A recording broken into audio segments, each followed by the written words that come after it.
I'll start at number 5, as we often do, to kind of build up the suspense. At number 5, I have Los Angeles Chargers offensive tackle Joe Alt. I mean, super impressed with what Joe Alt has been able to do here. Obviously, starting out week 1 in the NFL, moving from the left side of the line of scrimmage, which he played in college, over to the right side of things, going up against Max Crosby and Christian Wilkins and standing his ground very, very well there. And obviously, he had a tough time against TJ Watt, but who doesn't, right? And so, he missed last week, and so we have one less game to judge Joe Alt off of. But yeah, I mean, you brought some of those guys that have been able to hit the ground running in the offensive line over recent years, Tristan Wirfs, Creed Humphrey, and I think that Alt's just been playing so fantastic. So I'm wondering if you have him a little bit higher on this list because of degree of difficulty with playing in the trenches as a rookie, but I got him at number 5.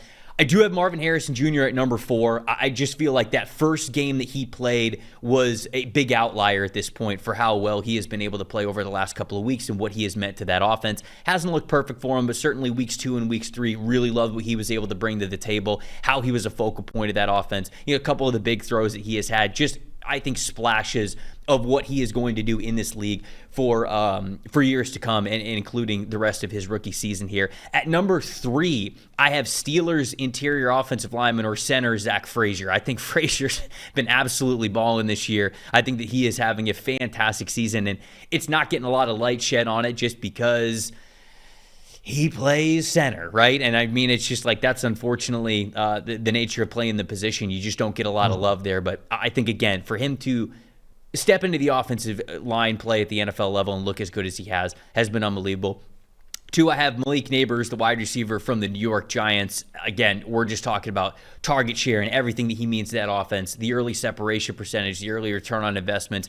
There's very few play. Like even Marvin Harrison, I feel like if you flipped where Marvin Harrison Jr. and Malik Nabers got drafted, I don't think Harrison Jr. would have had the start that Malik Nabers has had. I think only Malik Nabers from this past draft class would have been able to hit the ground running in the way that the New York Giants needed to. And now, I'm not saying that Marvin Harrison Jr. can't be the better overall wide receiver in the future, but what Nabers has done, his skill set specifically, and his movement skills have already shined in the NFL. And then number 1, I have Commanders quarterback Jayden Daniels, because he is just playing the position at such a high level for a rookie, and he is the odds-on favorite to actually win the award. So that's why I kind of poked fun at myself. I said that he was a little bit of that I was going to be a little bit of a coward here with him at the very top of the list. And I think Malik Nabers is second, so double coward there with those guys at the 1 and 2 spots. But it's hard not to recognize them for how well they have played already. The efficiency of Jayden Daniels on third down in the red zone, those scoring drives, those big moments, what he could do as a rusher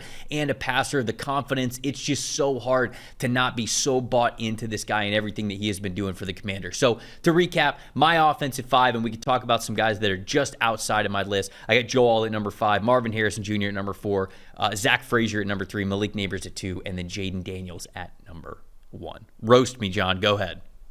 I can't. We have the same 5, a tiny bit of a different order, but not much. Let's start 5 and 4, exactly the same for both of us. I agreed. I had a hard time getting to 5, like figuring out who 5 was. The first 4, I think, were obvious to me. 5 was tough because there were a couple really good options, I think. And I know you said you want to mention some of the people who were just off the list. I don't think there's much of an option in terms of somebody who would actually win the award maybe at 5, but I think Joe Alt's been really good. If he comes back from this injury, that was the only hang up for me really was, okay, he had the 2 really good games, the rough game against Watt, then didn't play, and we're obviously going off a 4-game sample size. So like playing in all 4 games would be preferable. I still think this position is so hard to play coming from college to the NFL that he deserves so much credit for playing it at a really pretty high level through those first 3 games. I know the Watt game, there were some hiccups, but they didn't leave him on an island that much, and so the whole game wasn't like a disaster, maybe because of that. But also, I thought like even when he lost, he did some okay things. It's just that's what happens when you face an elite talent as a rookie. So I just really feel like he's been such a stable player that I put him at 5. There were some other options. I think Dominic Puny from San Francisco has been really good so far. I actually think it's been kind of a little bit of a roller coaster ride getting there, but I think Graham Barton is on his way too. I bet in a couple weeks we could be talking about him. The center for the Tampa Bay Buccaneers has started to get better and better every single week. And given that we said it week 1 or week 2, I forget when we talked about him, a lot of the issues for him were more mental, playing the center position, snapping and moving, rather than physical, athletic, or technical, like something that he just couldn't do. So I think as he settles in, we're going to see him go up in these rankings as well and be in consideration. Brock Bowers deserves consideration. I think his tape has been pretty good this year.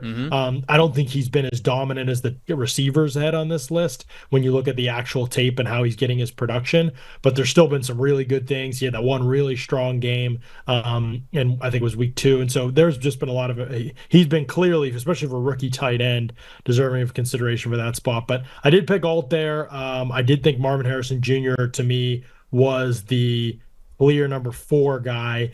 And I thought with Harrison, the things that have been so encouraging, because remember week 1, we were terrified, right? We were absolutely, we were talking about cowards. We were terrified that we were going to be wrong about this guy. And then he settled in, like the NFL speed, like he started showing that level of speed, especially out of cuts. Like I don't know what happened week 1 to week 2, but like he was just like, oh, this is what you do on an NFL field.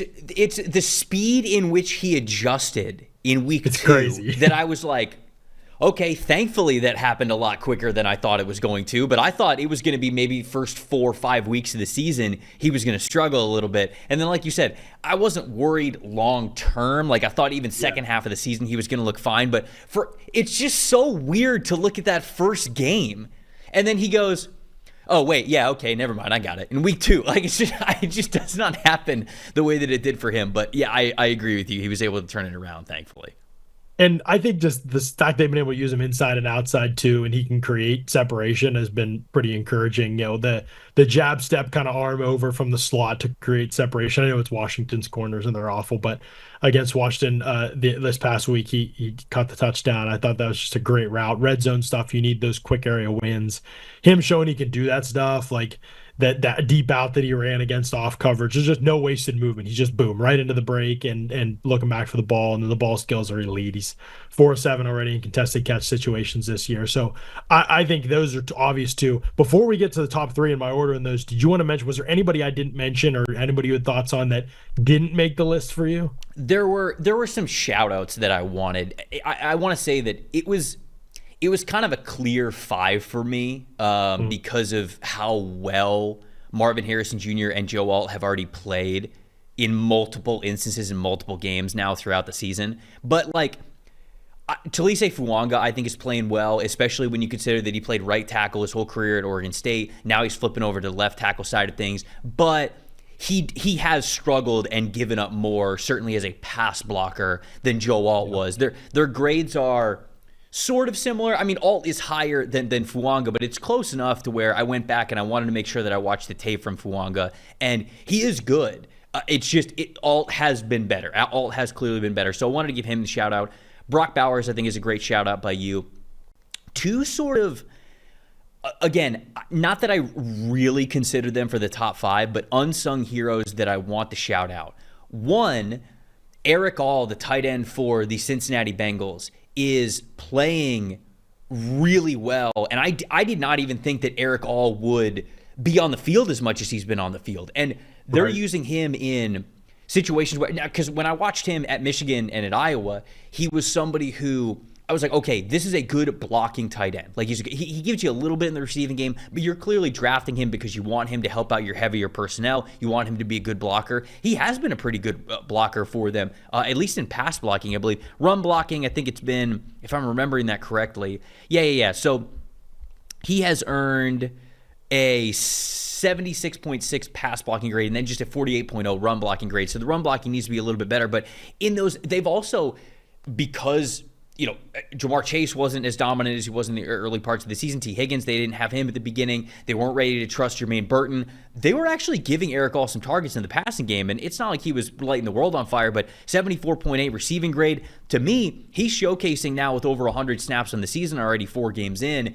He's a part of this offense. He's in the mix. They're going to put him in the game. And so, again, I wasn't really considering him for the top 5, but wanted to shout him out. The other one that I wanted to shout out was Jordan Whittington, the wide receiver from the Los Angeles Rams. Oh, yes, let's go. So, dude, and I love Whittington. I've loved Whittington since 3 years ago at Texas, but the injury history has just sucked for him.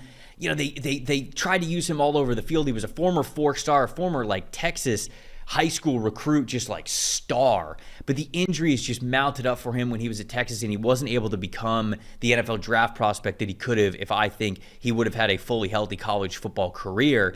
Now, he gets in with the Los Angeles Rams, and the Rams often identify talent pretty well, especially on day 3, especially the guys that they know they like, that they can utilize. And with Cooper Kupp and Puka Nacua going down, it has opened the door for some of these other receivers to step up. And Whittington has been one of those receivers that has played decently well, given the fact that they're sort of throwing him into the starting lineup fire early on in his rookie season. So those two, Eric All and Jordan Whittington, I knew we weren't going to get to in the top 5s, but deserve some love here as some rookies who are playing well early on.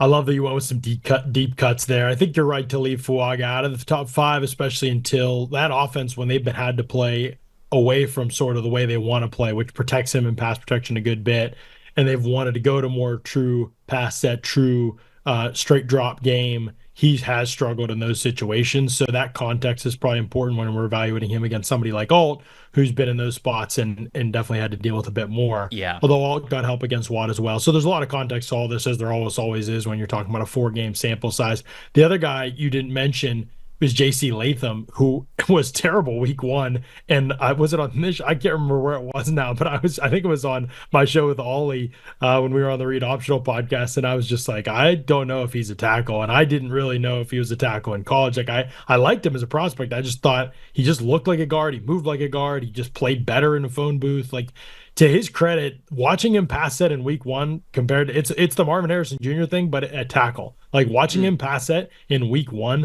compared to what we've seen since the last 3 weeks. And I know that he hasn't necessarily had the toughest matchups a lot of the time the last couple weeks in terms of the players he's faced up with the most, but I still feel like seeing him get off the ball and establish half-man relationship and get guys up the arc and move in space just a little bit more fluidly, a little more explosively. Very encouraged by the progress that J.C. Latham's made so far, and so I would shout out him. There's some things in the run game for sure that are very inconsistent, but just where you saw he was at pass protection wise week 1 compared to now, I think you have to be super encouraged that he's moving in the right direction and the spot that matters the most. I love that you shouted out Whittington though, and all. Whittington is the guy that I've had noted for a couple weeks and talked about him with Ollie as well on our show. Like, just the way he is able to do a lot of different things at wide receiver, it basically ensures 4 games in. Like, it's hard for me to picture how he doesn't have a long career. I don't know if he'll ever be a top 3, but like, it does sort of bring like a Mac Hollins-y type of vibe where you can do a lot of different things. And like, there's a value in that type of player,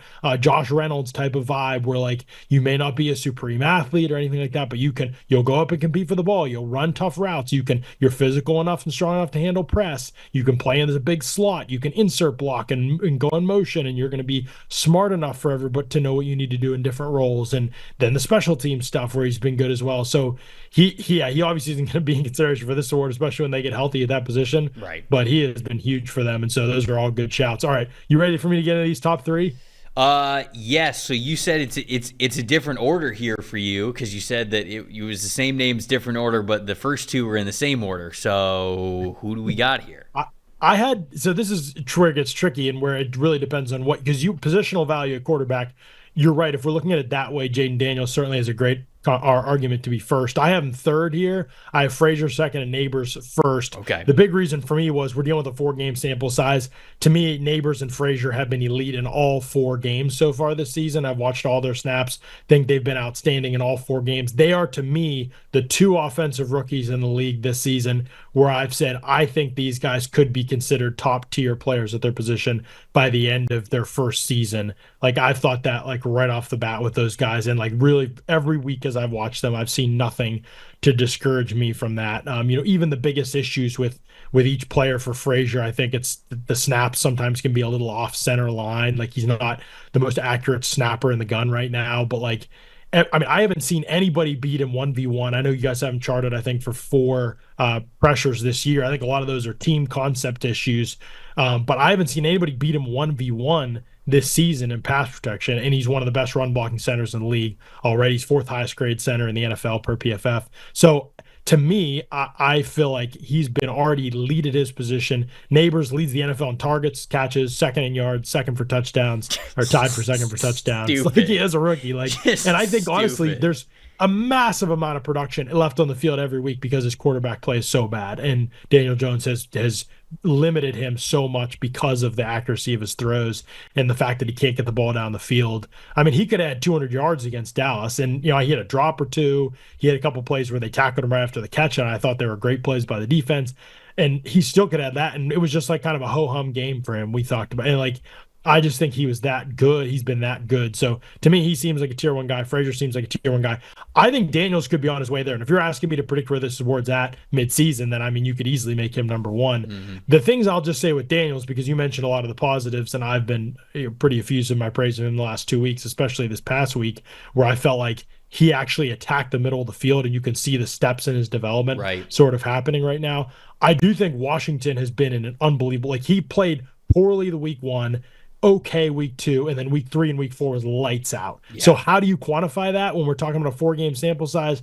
That's the tricky part to me, where it's like, I haven't seen it for 4 games like the other guys. He's also barely been pressured the last 2 weeks, and I want to see what that looks like when he's in some more game situations that are difficult.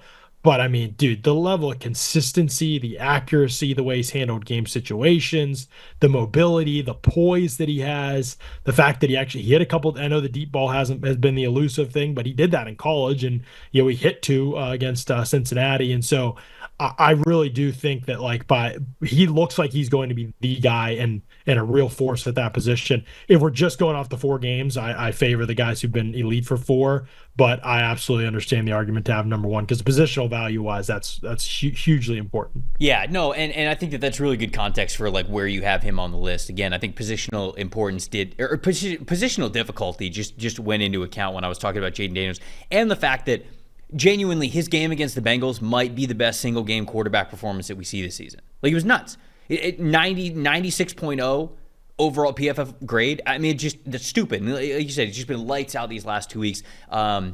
He's going to have a full season to be able to showcase everything for us. But for him, he holds the award in his hand. Like, it is up to him, because if he plays anything close to what we've seen over the last 2 weeks over the course of this season, I mean, he'll not only win Offensive Rookie of the Year, he'll get votes for MVP. Now, I don't think it's going to stay at that high of a level. Like, I think, and that's the tricky part, right? Yeah, like, if it doesn't stay at that high of a level, it's going to be a little bit. Does. Where does he settle in, right? What is the settle in for Jayden Daniels? And there's no doubt. I'm glad that you brought it up. The settling in for Jayden Daniels could be lower than what the settling in is for Malik Nabers, because the settling in for Nabers is clearly just 4-game sample size of him being consistently elite, having an above 30% threat percentage in each of the last 3 weeks, and that doesn't feel like it's going to go anywhere.